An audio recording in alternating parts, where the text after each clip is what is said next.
Day 673 of the Ukrainian War Map, also known as the Russo-Ukrainian War. Juzzy here, and today is another update as I take a simplified and down-to-earth approach to some of the most important happenings on the ground in Ukraine. So starting off, we'll take another look at those Russian losses, as currently Russia sits on more than 356,000 military personnel losses, which represents an additional 920 in the past day.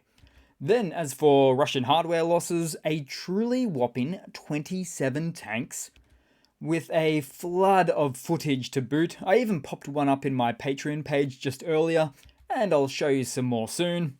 Then, as for some more Russian hardware losses, 42 APVs, 15 artillery, and 40 unarmored vehicles. So all in all, a notable 24-hour period due to unfolding situations on multiple fronts. Then we'll head across to the map today, and we'll start out in Avdiivka as, well, once again, Russian forces launched a renewed attack on Stepova, which is on the northern flank, that turned out to be a complete fiasco, as Russian forces started to enter east into the village with at least 10 BMP infantry fighting vehicles, but did not leave. It was quite a horrific sight to behold, actually. And with Russian forces potentially scrounging together a dozen BMPs, which is more than the average, they might have thought more is better for this latest wave. But with a number of Bradley M2s operating in this sector, a platform of which that has demonstrated resilience and effectiveness, in part due to its impressive armor and impressive high accuracy autocannon fire, has made for a well-orchestrated regional placement for the vehicle. And also, here's a training footage video example of it firing its cannon, which almost acts like an area of denial weapon or cluster munition area of effect. It's quite impressive, really.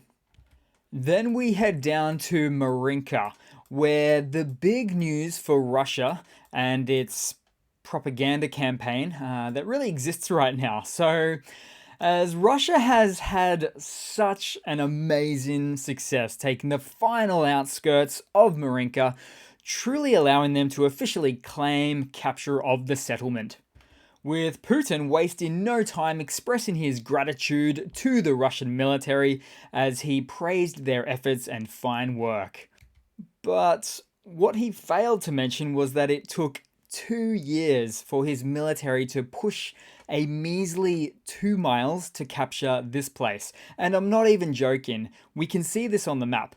So if I zoom out a little bit here, so the dark purple maroon is the pre-February 24th line, anything taken before then, and then the lighter red, if you will, is everything after that.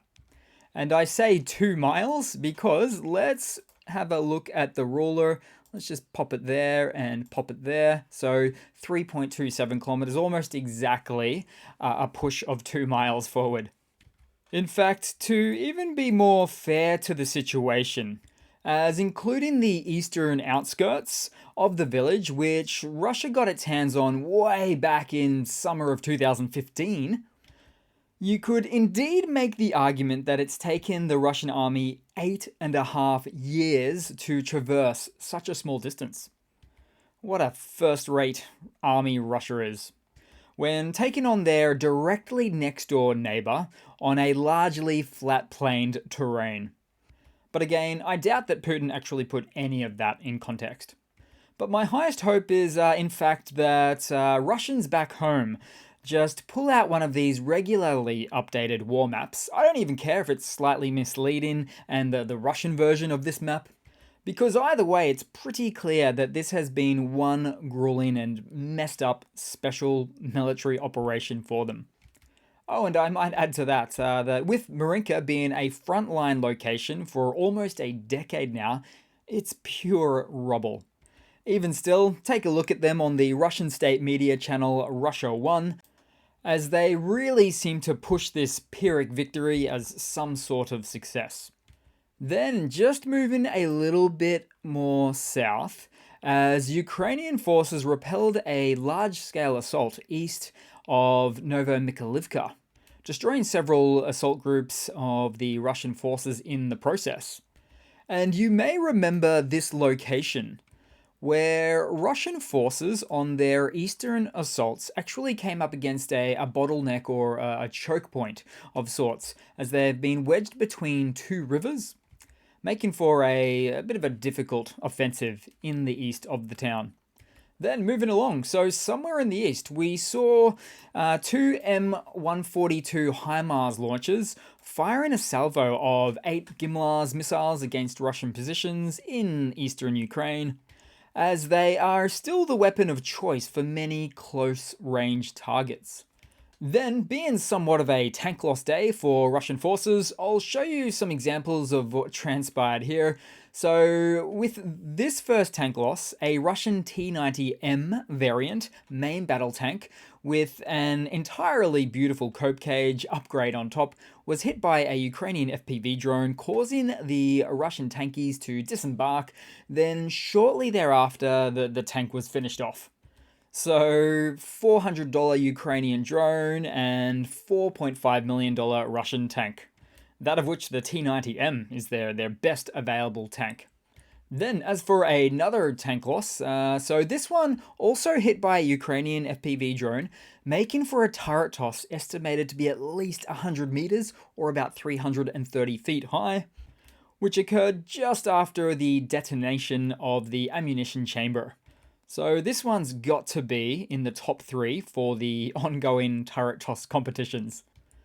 Then we'll head across to Kherson, specifically once again to Krinky, as there was a repeated failure in Russia's attempt to take the town once more, as Russian forces went in for the assault and got completely dismantled, with this event including a Russian tank and at least a few IFVs or infantry fighting vehicles.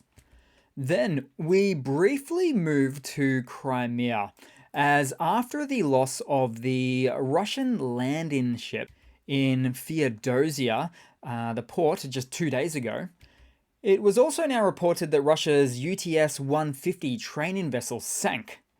Now, it's not exactly clear how this happened, but it was pretty closely berthed at port right near or next to the landing ship, so it may have been affected by the truly catastrophic and successive explosions of the landing ship. And as for that slightly damaged landing ship, as Russia would have us believe, that thing is crispy. And perhaps is one of the biggest land or sea-based fireballs that I have seen to date in this war. So it was certainly carrying a whole bunch of munitions on board. But more importantly, can we also talk about how there is an S-400 battery complex just a couple of miles away from the Feodosia port? Oh my goodness. Something that was once touted as the best air defense system in the world. So perhaps it was since moved or down for maintenance or poorly performed or one of these, an inflatable S-400 launcher. But either way, it really doesn't matter. What matters is Russia's lacking capability to properly defend strategic military assets like the landing ship that I would speculate probably also had air defense missiles and other air defense components on board. Then, to add insult to injury, just hours after this event from a couple of days ago, it was reported that 2 Russian ships left the Feodosia port for some safer waters.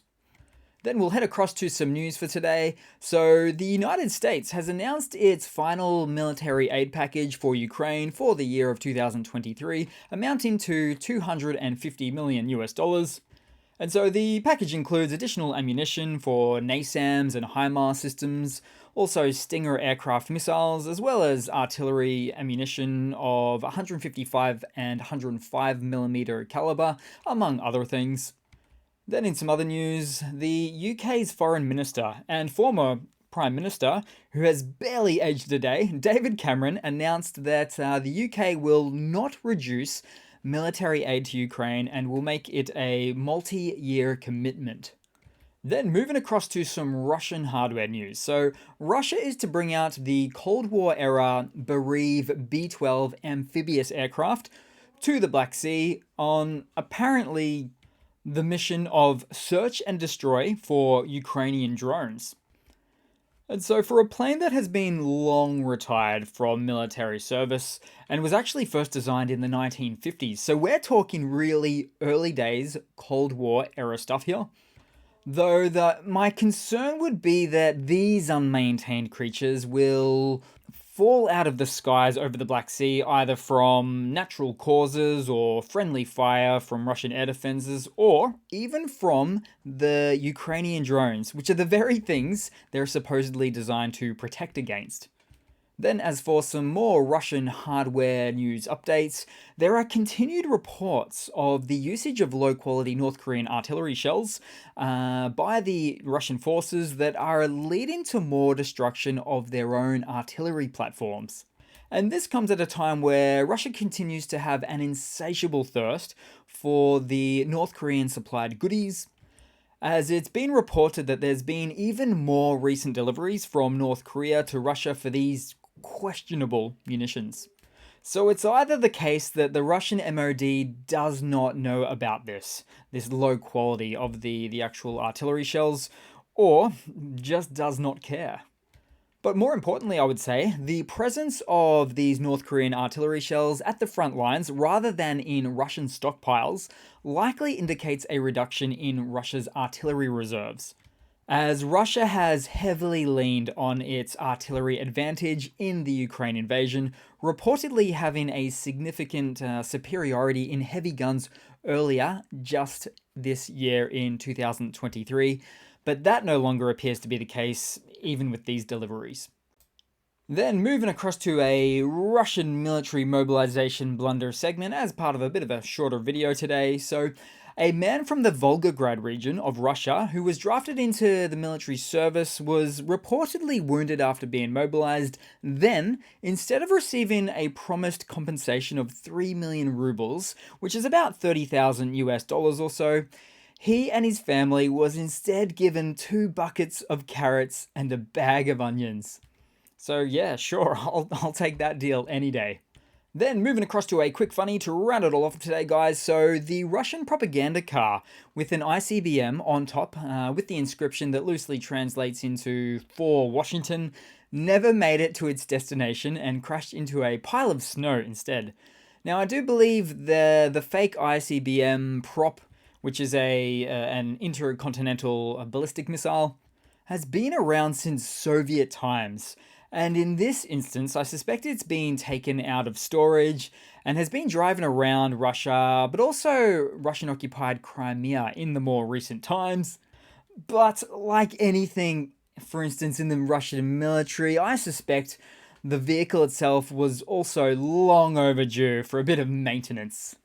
So that will have to be it for today, guys. Like I say, a bit of a shorter video, but it is what it is. Thanks again for watching. Please leave a comment once again and like and subscribe if not already. Almost hit the 100k mark. Thanks again for all of your support. Can't ever thank you guys enough. Couldn't do this channel without you at this point. And I do hope to see all of you guys there in the next one. Cheers.